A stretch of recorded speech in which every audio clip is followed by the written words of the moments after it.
to introduce our new treasurer for the state of Wisconsin, Sarah Godlewski. Just a little background. It's almost so beyond unimaginable. She took office as the 36th state treasurer.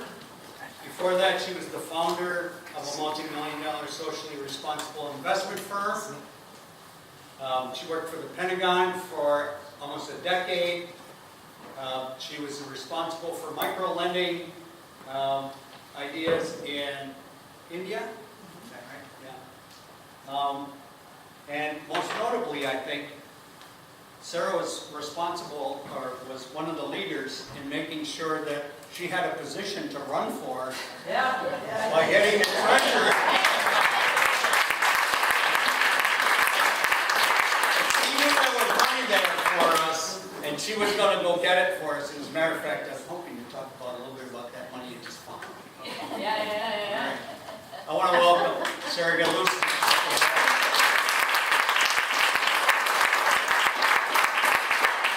Memorial graduate.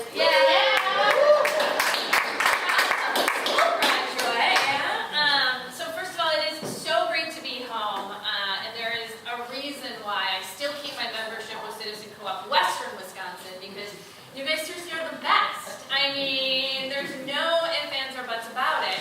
Angelique, do not tell National any of this. Don't make Milwaukee and Madison jealous. But no, I really, first and foremost, just want to thank you. I really would not be in this position if it wasn't for you. Just to kind of talk about what Terry mentioned, to be here, I actually had to go through 3 elections. Remember, the first election was to save the office, and I remember when I was traveling the state saying, I think that this is crazy that we are going to be the only state to remove our financial officer from the Constitution. And most people were like, I don't know what to tell you, Sarah, it's going to happen. But it was citizen action, and my conversations with Jeff Smith, that's like, you know what? That seems really fishy. Actually, I think checks and balances are kind of an important thing in government. And so it was really citizen action that said, you know what? We're going to actually talk about this issue. We're going to do emails about it. We're going to motivate the base, because just because everybody else isn't talking about it doesn't mean it's not important. I mean, there is a reason why Scott Walker wanted to get rid of this office when it oversees a $1.2 billion trust fund that goes to public schools. That would have been completely eliminated. So, again, I just want to thank you, because we actually made sure that amendment failed with 62% of the vote, and that was all because of you. So that is a huge And then we had a tough primary, and you guys endorsed me, and then we had an election in November, and I won with more points, which is a landslide too in November, so again, thank you. So, let's, give me a clap for that. So, let's talk about what I walked into in Madison in January, because it has been a pretty crazy ride. So I walked into my office on January 7th. I was not given the keys until after I was sworn in by a current state treasurer. And I think that there's a reason why. I mean, when I walked into that office, it was like it had not been occupied for over 4 years. I mean, literally, there were wires from the ceiling. We had no internet. Our phone service went straight to voicemail. And we found invoices that weren't paid since 2000. Wow. I mean, this is supposed to be our state's chief financial officer. And then on top of that, he fired his entire staff. He had a staff of 10 people that he fired. And so I walked into basically nothing. But here's what's really interesting, is that during my transition, I went to what's called the Legislative Reference Bureau. And those are all the attorneys that work for government. I said, can you tell me what responsibilities are still on the books for this office? There were over 17 responsibilities that this office had not been actually doing for the people of Wisconsin. And, you know, I think there are things that aren't small, like signing the state's checkbook, serving as the treasurer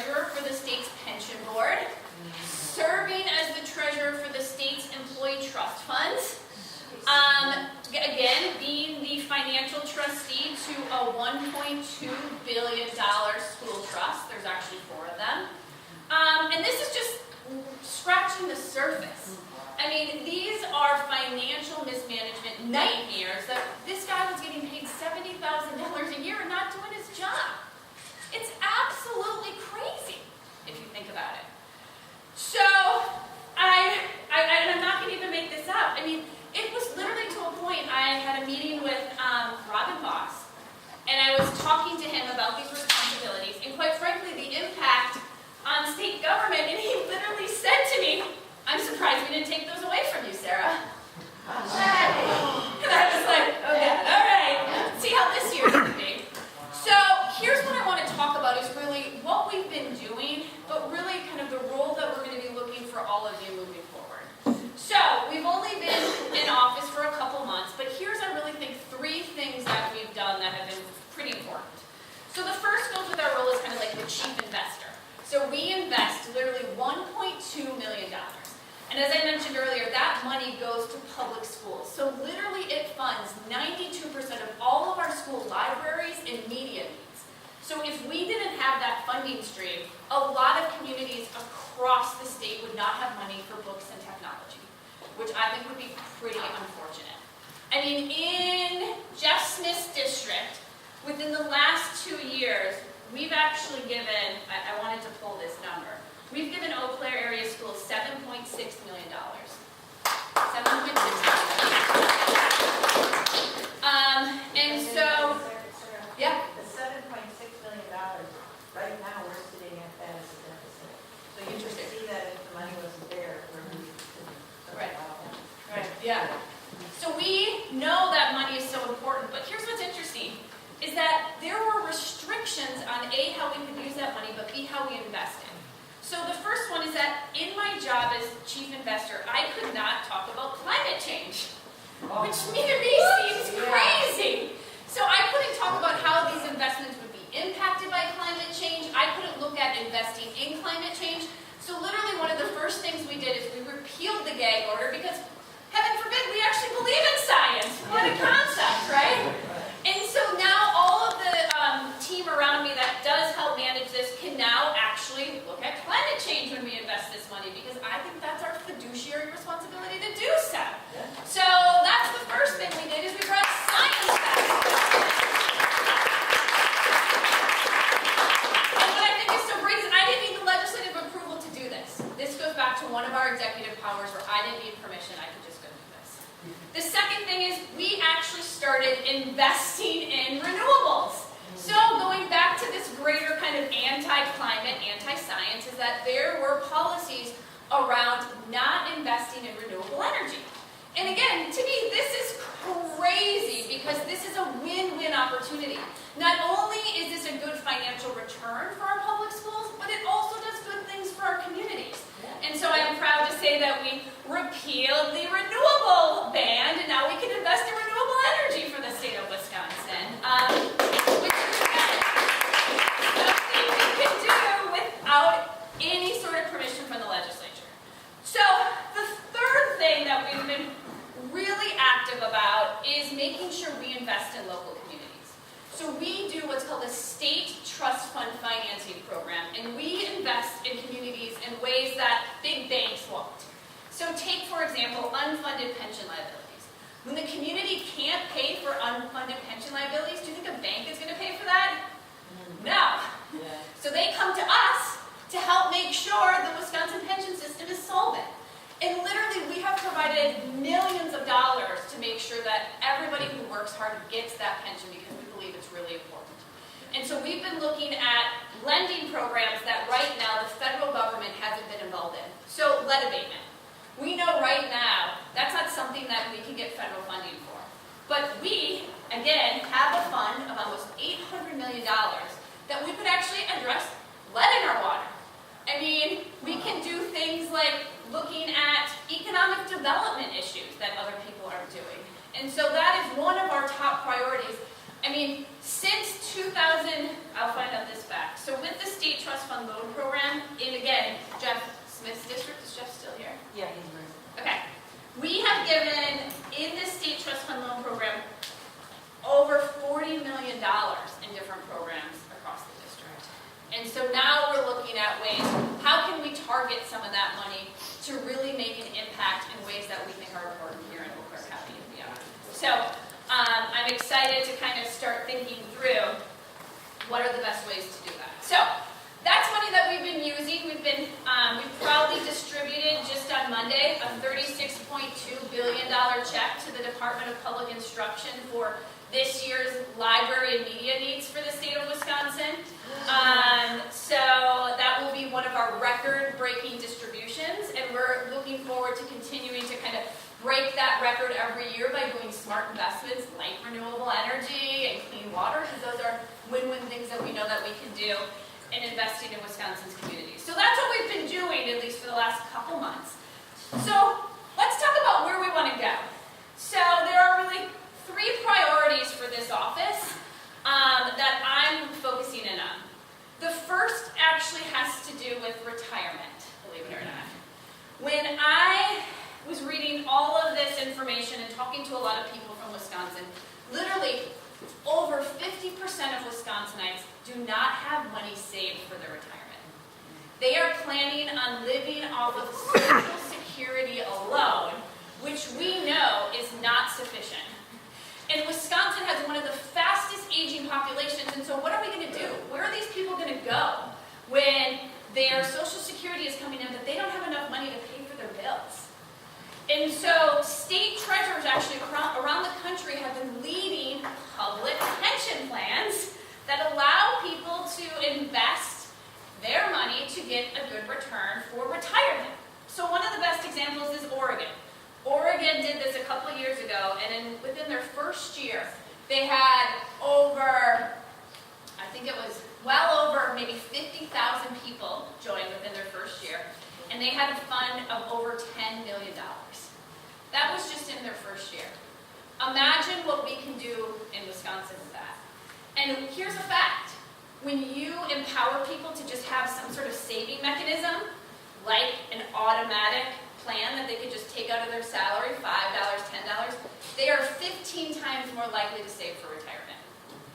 And when we ask Wisconsinites, even after when they've retired, what's the number one thing that you wish you could do that you didn't do earlier enough? 88% of Wisconsinites say they wish they saved more money for retirement. And so that is something that we hope to be heading, we're really working hard to kind of address. And quite frankly, we actually think we might have some bipartisan support in doing this. So this goes back to kind of embracing the Wisconsin idea.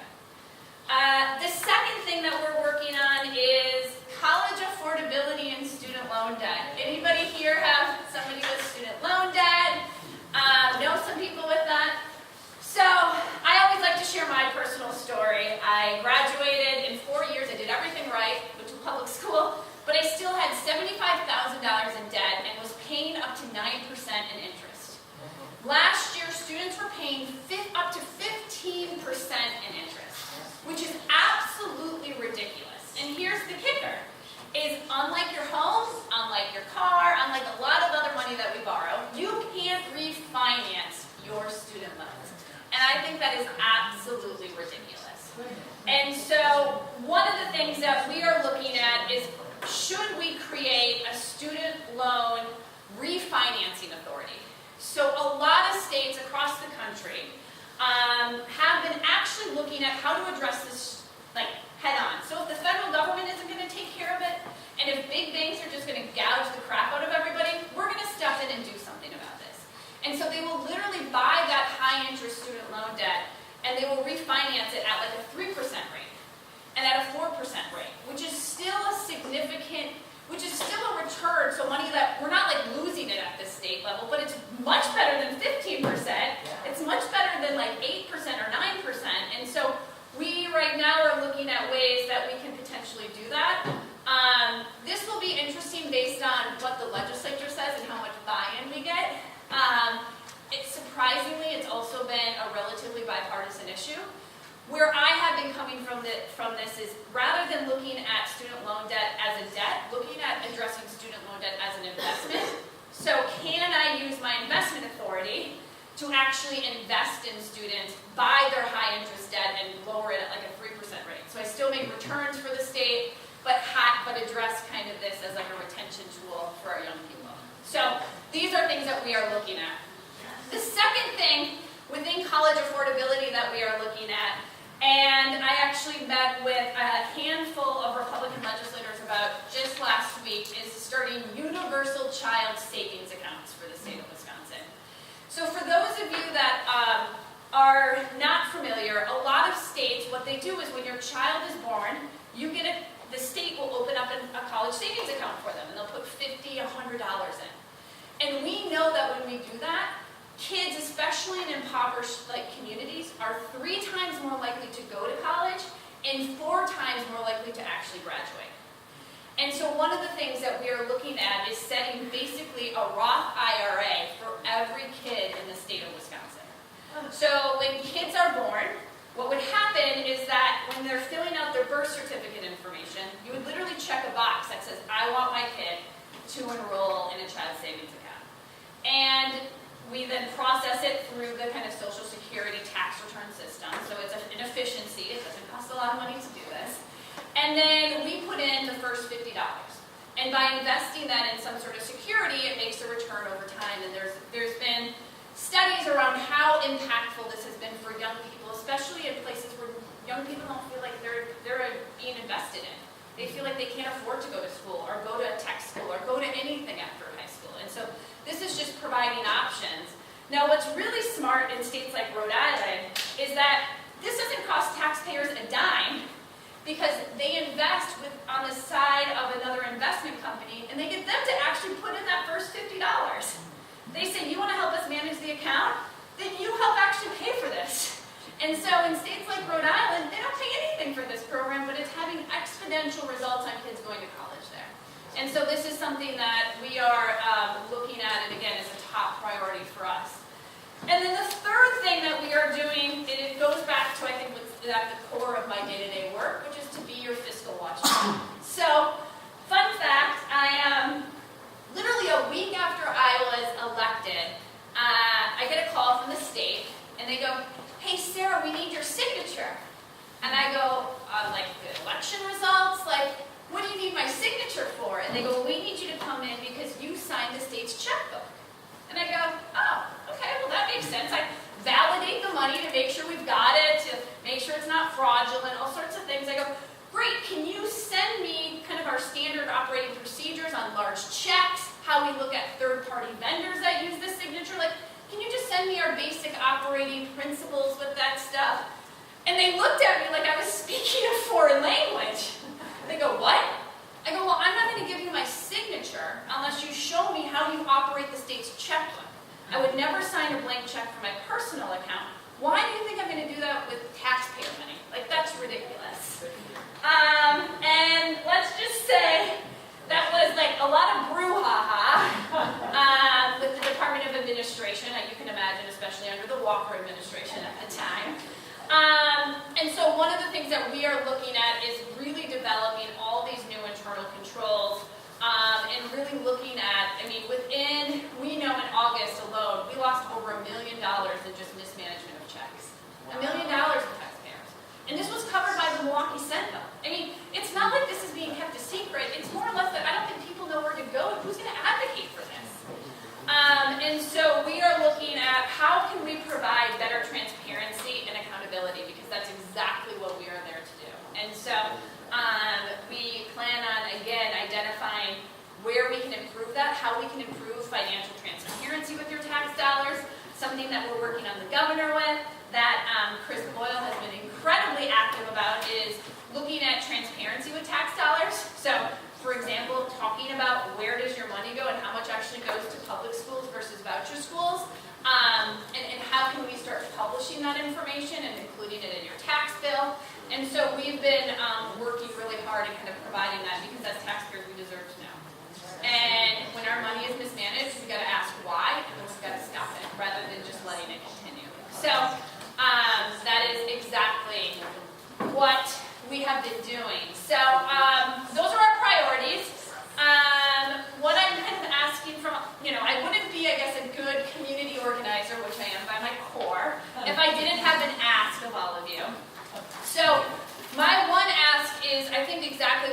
Jeff talked about, is we need you guys to be our advocates in the budget process. I mean, as I mentioned earlier, I literally have 0 staff. You are looking at the only person in the state treasurer's office. I have a grant and was lucky enough to hire Jeff Smith's daughter, but that's literally grant money that can run out. I don't have any sort of team or anything behind this office because the whole point was to gut him. And so we are asking now for a team, which I think is reasonable. We are a statewide elected office that manages multi-million dollars. We're asking for an office. Right now we are in the basement, which I think is fine. I mean, I talked about I didn't run for this position for the views. That's like now why we're there. But we're just asking for like the basics. And so what I have for all of you is literally kind of what I just talked about today, the stuff that we've been doing, the millions of dollars we've been finding, the money that we've invested, as well as our goals. And then even like an advocacy letter, whether you write it to local officials, or you talk about it at the budget hearings, but all of you talking about it is what makes the difference. And I know firsthand people will say that I'm probably crazy asking for this kind of support to pass my budget, but you know what, I heard that last time when people told me that saving this office was kind of crazy. So again, it goes back to we can't do this without you. I know Jeff, Jody, and I work every single day, like with all of our progressive values in mind and fighting hard, but it's a team sport. Politics are only successful when we work as a team. So that is my ask. I will leave this information for you. I can send it around. But again, just thank you for allowing me to be here today. It's always a pleasure to be home. And whenever you want me to come back, Terry, I'm all yours. So.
But the question is, I need some sort of kind of legal justification in certain things that I do with regards to my statutes. And so that's what we're kind of taking a look at. I will be honest, I don't know if we're necessarily going to be able to get to it this year. My number one priority is to make sure I have staff in my office so I can do all of these things. I think that we've done a lot for just being a two-person team. But I think we can do a lot more if we have a few more people. And what's crazy is, and this is a talking point that we need to probably share more, is my office doesn't take tax dollars.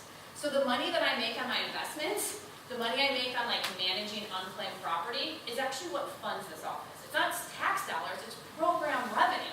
So when people say small government, we don't want to spend tax dollars, you'll be like, I get it, but this office doesn't use it. So it pays for itself. But back to WEDC, we have submitted some questions to the Attorney General. We're looking at ways that we can potentially kind of get involved in that. Angelique? I just wanted to add on real quick, so if you are interested in writing op-eds and stories and helping out, we're definitely behind. We have a team in Milwaukee and also a team in Chicago that will connect and help, and even if you want trainings on how to do that stuff and collect stories, I will make that happen for you. Thank you. Yep. I am just so happy that you're in office. But I want to know realistically, is there something, obviously this previous treasurer did not do his fiduciary duty. No. Can we hold him responsible? Can he be sued? Yes. I think that's actually a really good question. I think this goes back to potentially, is there an outside group, very similar to what's happening with the lame duck? Is there an outside group that wants to sue him, right? Is there an outside group that wants to sue him and say, you seriously neglected this office? We have proof from like the tax money that has been left by mismanagement of different funds. And so, like that could be a way, to your point, to kind of elevate and quite frankly, I think, justify some of the craziness that happened. But what we are doing, and kind of going back into our scope of kind of what our responsibilities are, is we've gone with our statutes to the Attorney General, and we are asking for opinions on certain things because it goes back to, I'm not going to ask for permission, I'm just going to use my statutory authority and so be it. But a lot of this, it would be helpful if I had like an Attorney General opinion that justified some of this too. So that's what we are. Yes. We're so grateful that Josh is there, let me tell you.